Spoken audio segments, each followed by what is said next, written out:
that time. This is semi-finals, you know better than me. Arsenal-Barca final. You know what I mean? Got it written off. You know, I saw something. Thierry Henry final. I saw something really interesting about it being at Bayern Munich. Teams that are going there for the first time to try and win it. The last four teams have done that, winning it the first time at Bayern Munich. So at the moment, that's PSG and Arsenal. So oh, don't fall for all that nonsense. No, oh, my God. You didn't get sucked into it. You were bored of home one day and you read that something. So then when I saw, it's either PSG or Arsenal, it's the stage of the competition where you are very nervous because it comes down to the players, what they really do now. I think all four teams are the same, if you know what I mean.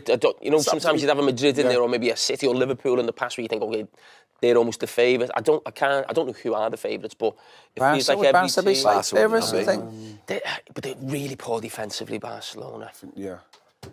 I say really you know, poor, but you can get at them. You look at Inter, you have to think Inter being in and around, that's going to be a tough fight. All of them, that's what I'm saying. That's why you say, can you win it?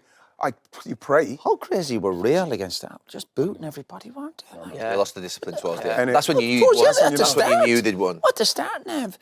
Just diving in, dragging people down, getting no momentum. That was stopping them from getting momentum. Penalty decisions were a joke, weren't they? What, the one would kill it? What went on for ages? That one they didn't give. I was thinking if they gave that, I would have. Rice was lucky though with that one. Why does it take so long? I was on a delay and you were texting, so I found out quicker from you than VAR. I was fuming that was even. Why? Yeah. What, Rice is one? Yeah. He did grab him. It's not penalty, but he grabbed him. Right, I'm not asked for, but that would have been given. I'd have been like, oh, go away. No, done. You'd have been finished. Yeah, done with football. It's not right, that. You would have flown straight back from New York if that was given. I was watching it in Valencia. I was nervous. I thought they would have given it. But he asked about him. Yeah, but the madness of the game. Yeah, you did. You said that on the text. I thought they would have given it. You know, so I was thinking we just don't need them to score now. But they didn't seem to rally at any stage in the game, and I thought we defended really well, keep you on that. And then Partey and Rice are good, but like going forward, man, Saka was again coming back like he's not even majorly fit properly. Can I still doing it. Roy, can I Martinelli. Sorry, right. Go on, mate. You know about obviously everyone was going on about Declan Rice's performance, and I thought he was amazing, the goals and stuff like that. Do you think sometimes as a player, or even if it's just one or two games, it just elevates you? Yeah. You know, it's almost like you just go to another level. It's like you're not going to play like that every week. We know that, but almost that sort of confidence, that sort of arrogance, and he's up against Bellingham, who people say, and rightly so, but. I've always been a massive fan of that. He does look at the moment. Obviously, the couple of goals in the first leg were amazing. Again, that does get you talking about him and putting the ball in the back of the net takes you to another level. But at the moment, he does look more powerful than all the other midfielders around him. Big strides, running past people, and for all his technical stuff. But he does look very powerful. He's in. I like his interview when they finished afterwards, and he said back to back. Because he's obviously going into that game knowing there's a lot on him, and him and Jude and all, and he's gone in and he's man of the match in the first game, man of the match in the second game. That's really incredible to get honestly, to, isn't it? Really stepped up, man. He has, I think. Arsenal were excellent, but Madrid were poor, weren't they? Yeah. Yeah, but you're still going into it, Roy. You must have been thinking, especially with their firepower. They've got players that can turn it in 3-4 minutes. But it's also a great example when you look at your players and go, yeah, it's Real Madrid, but don't look at the jerseys. Look at them in midfield and defensively. You think Arsenal obviously will have a great chance. I know you still have to go out and do it. But this team going forward, but even the lads going forward, they don't look all on the same page, don't they? You know, like PSG over the last few years, absolutely, isn't it? I think that's what they rely on. I think if you look at sort of Mbappe going from PSG to Madrid, listen, he's a brilliant player, of course, but I think, like I can't say I'd like to see Arsenal because I'd just be lying. I won't lie. But if PSG, why would you not like to see him win it? I don't like to see other English teams win big European competitions. I wouldn't mind Arsenal winning it. I'd like an English team. No, you want Arsenal to win it? I'd want them to win it. No. You'd rather an English team. If they won it, I wouldn't begrudge them either. No, that's all I'm saying. Don't begrudge. No, I don't mind Jamie's. I'm happy for you, but I'm up. But listen, I want Arsenal to win for Arteta, really. I think being there 5 years, he needs that sort of big trophy, doesn't he? Because he needs a trophy. I think that.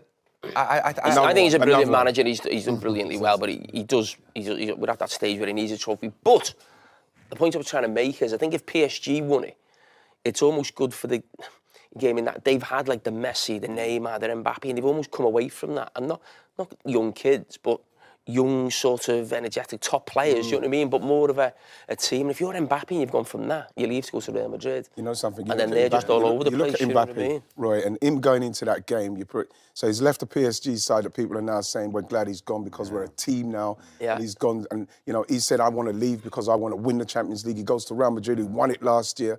Now they're not playing as well, and now people are saying, why did they bring him here? So him going into that game must have been such a nightmare in respect to the pressure that's on him. And in the end... He looks like hard work, doesn't he? I don't know what it is. He looks like hard work. He looks like hard work, doesn't he? You think? Yeah. Well, like off the pitch? Maybe, Do you think? He's so He doesn't speak much, do he? powerful. Does he? He doesn't speak that Listen, much. that could be 100%. He got booed the other day when He got booed, yeah. I tell you, the pressure that, like, again, you look at, like, Real Madrid and people talking about people going to Real Madrid, even like we're talking about, like, someone Trent going to Real Madrid. I think that you always dream of going to that club, but you cannot fathom the pressure that you go into because you look. He's got 33 goals, I think 34 goals killing, and they are still on him. Is that how many he's got this season? Yeah.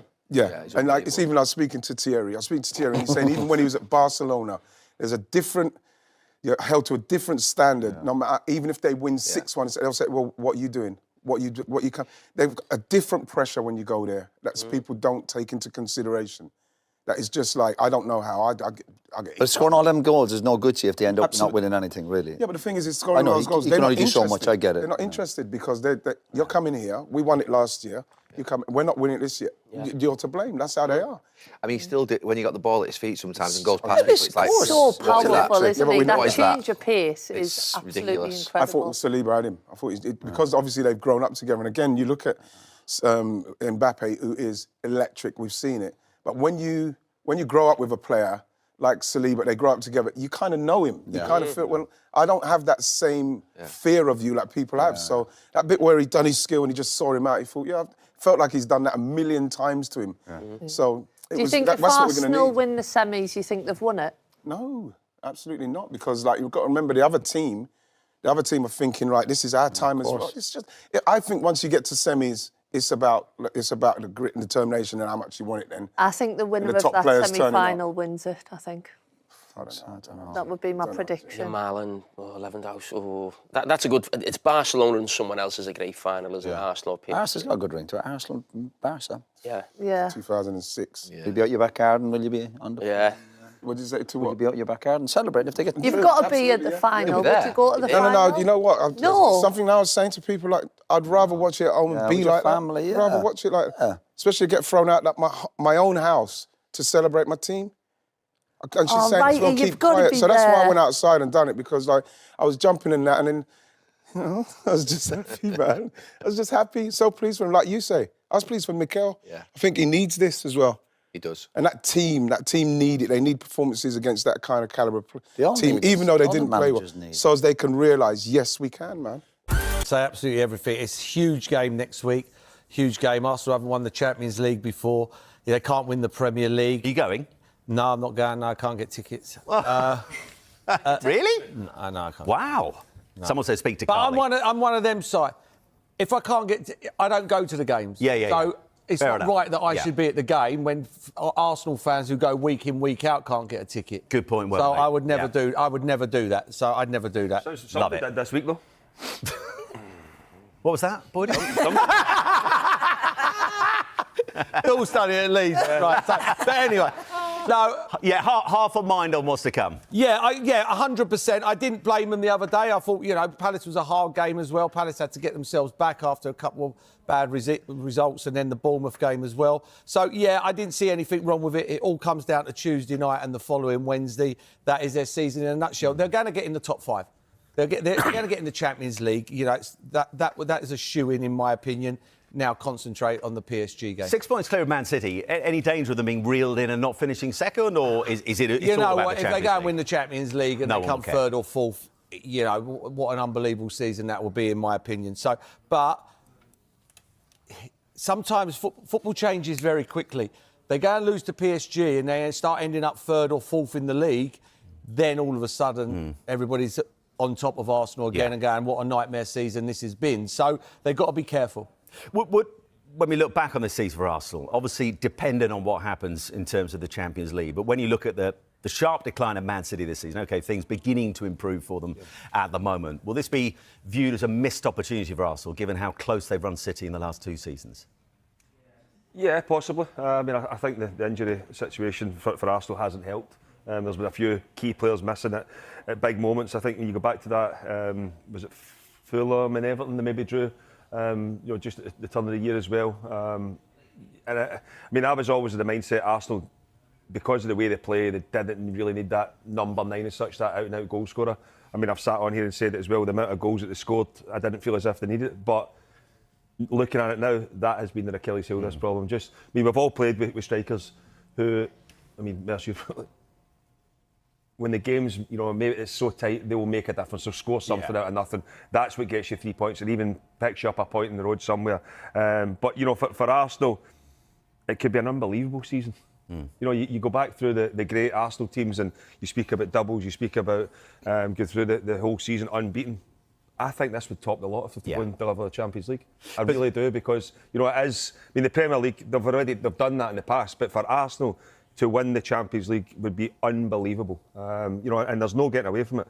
They've got a chance. They have got a chance. I fancy them against PSG. You go back that first game for PSG against Liverpool. Everybody thought they were excellent, and they were. But Villa caused them so many problems. And I think if Mikel Arteta and Arsenal can adopt that similar style, they can cause them problems, because they've got better players than Aston Villa. And I can see Arsenal going through this tie. The other semi-final is anyone's as well. It's going to be difficult for them, but I'll say it again, if Arsenal have to win the Champions League, it could be the best season ever. And Sue, people rightly talk about the injuries this season. From the league's perspective, they talk about the ongoing debate about a striker, and be fascinated to see what happens this summer in terms of who they make a move for. But that draw against Crystal Palace, 9th time this season that they have drawn a match from a winning position. If they've converted 5 of those, they find themselves 2 points behind Liverpool. That's also part of the story about why they've fallen short in the Premier League, is it not? Yeah, it is, and I think that's something certainly that Mikel Arteta will have to look into in his staff for next season, because, they have drawn too many games, and that has been an issue for the Premier League form. And, like Boydie said, I think when you look at Manchester City's drop-off and you just thought, is this going to be Arsenal's year? Yes, if they win the Champions League, what a successful campaign it would be. But, this was obviously a mistake, wasn't it, by Saliba? What a finish this was from Mateta. Absolutely brilliant, but it's, just taking that extra touch, and it's obviously something that they can't do when they play against PSG, but you can't take anything away from that sort of vision. The way that Crystal Palace pressed them, won the ball back quickly, and then Mateta to see where Raya is and just to finish that off was absolutely outstanding. But I know Arteta got a little bit of criticism, I think, when he rotated against Everton and Liverpool dropped points against Fulham, and they said, that was an opportunity for maybe Arsenal to narrow that gap in the Premier League. But he was obviously focusing on Real Madrid, and they went and they beat Real Madrid and they progressed to the next round. So it's something that he's got to do at the moment. That's balance your playing time with your players. The likes of Saka, who's been out injured, you want him to play, you want him to keep that match sharpness, but at the same time, you don't want him to pick up any niggly injury. So he's probably trying to balance that at the moment. And they have to also the opportunity to finish the season on a magnificent note. But if they, in the end, fall short in terms of the Champions League, how then is this season viewed from a Gunners' perspective? It'll be disappointing again, because we talked about, would they be the closest contenders to Manchester City to win the league, and to be 2 points behind them last year. I thought there would be, but then Liverpool, the job that Arne Slot's done there is incredible. So to be so far behind them is a massive disappointment. But they've got one last chance, and the Champions League, the way they played against Real Madrid, which I didn't give him much of an opportunity, I'll be honest, with the injury to Gabriel. I thought that would be in. The bonus was Saka coming back, and we've seen, and they blew Real Madrid away. Credit to Arsenal over the 2 legs, and I think that's what probably determines you look at them, are they probably favourites to win it? Because on the back of that result, and I think they're holding on to that. I think they're a phenomenal team. I really, really do. And people go, phenomenal, they've not won anything. They've run Manchester City so close numerous times, and they've come up short. As Sue said, drawn too many games this season. And if they'd had a striker, in my opinion, I think they would have been a lot closer to Arsenal. But, Boydie, I'm with you. I think they've got an incredible chance to win this Champions League, so they've got to try and they've had one eye on this, by the way. You look at the team selection that Mikel Arteta, also Oliver Glasner made changes, so it was going to happen. You see you have a drop-off. It all comes to this PSG game. But I don't think you can turn it on and turn it off. We've seen it with a lot of teams this season. Spurs, Manchester United, all their eggs are in one basket. And Arsenal have done this, and they have to turn up against a PSG team and perform.